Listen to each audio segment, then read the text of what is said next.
നമസ്കാരം. Raf talk ഫുട്ബോളിലേക്ക് അവർക്കും സ്വാഗതം. ലാലിഗയിൽ ഇന്ന് സുപ്രധാനമായ പോരാട്ടത്തിൽ FC ബാഴ്സലോണയും അത്ലറ്റിക്കോ മാഡ്രിഡും തമ്മിൽ ഏറ്റുമുട്ടുകയാണ്. ഇന്ന് രാത്രി ഇന്ത്യൻ സമയം 1:30 ഈ കളി നടക്കുന്നത്. അത്ലറ്റിക്കോ മാഡ്രിഡിൻ്റെ മൈതാനത്താണ് കളി. ഈ മത്സരത്തിനുള്ള FC ബാഴ്സലോണയുടെ സ്ക്വാഡ് ഇപ്പോൾ പ്രഖ്യാപിച്ചിട്ടുണ്ട്. സ്ക്വാഡിൽ മാറ്റങ്ങളുണ്ട്. ഇപ്പോൾ കഴിഞ്ഞ UEFA ചാമ്പ്യൻസ് ലീഗ് മത്സരം കളിച്ച ടീമിൽ നിന്ന് തീർച്ചയായിട്ടും മാറ്റമുണ്ട്. കുബാർസി ടീമിലേക്ക് മടങ്ങിയെത്തുകയാണ്.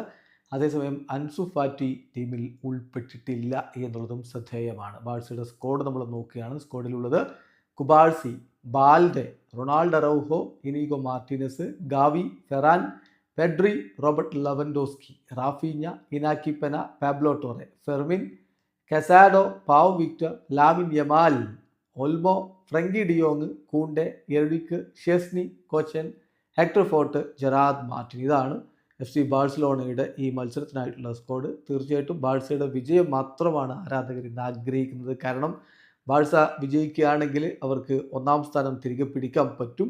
അല്ലെങ്കിൽ ഇനിയിപ്പോൾ പോയിന്റ് ഡ്രോപ്പ് ചെയ്താൽ പോലും സ്റ്റിൽ ഈ കളി കഴിഞ്ഞാലും റയലിനേക്കാൾ ഒരു കളി കുറച്ചായിരിക്കും ബാഴ്സ കളിച്ചിട്ടുണ്ടാകുക. അപ്പോൾ ഒന്നാം സ്ഥാനം തിരികെ പിടിക്കാൻ പിന്നീടും അവസരം ഉണ്ടായിരിക്കുന്നതാണ്.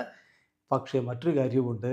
തുടർച്ചയായ 6 കളികൾ വിജയിച്ചാണ് ബാഴ്സ ലാലിഗയിൽ വരുന്നത്. 7ാം കളിയിലേക്കാണ് ഈ പോകുന്നത്. ഇത് കഴിഞ്ഞ 1-2 സീസണുകളിലായിട്ട് നേടാൻ പറ്റാത്തൊരു നേട്ടമാണ്. അതുകൊണ്ട് ആ അൺബീറ്റൺ റണ്ണ്, ആ ഒരു വിന്നിങ് സ്ട്രീക്ക് ഒക്കെ തുടരണം. അത് തന്നെയാണ് ആരാധകർ ആഗ്രഹിക്കുന്നത്. ഇപ്പോൾ ലാലിഗയിൽ 28 കളികളിൽ നിന്ന് 60 പോയിന്റോടെ റയലാണ് ഒന്നാമതെങ്കിലും 26 കളികളെ ബാഴ്സ കളിച്ചിട്ടുള്ളൂ. 57 പോയിന്റ് ബാഴ്സക്കുണ്ട്. 27 കളിയിൽ നിന്ന് 56 പോയിന്റുള്ള അത്ലറ്റിക്കോ ഇപ്പോൾ മൂന്നാമതാണ്. വീഡിയോ അവസാനിക്കുന്ന ഫുട്ബോൾ ലോകത്ത് കൂടുതൽ വിശേഷങ്ങളുമായി റാഫ് ടോക്സ് എത്താം.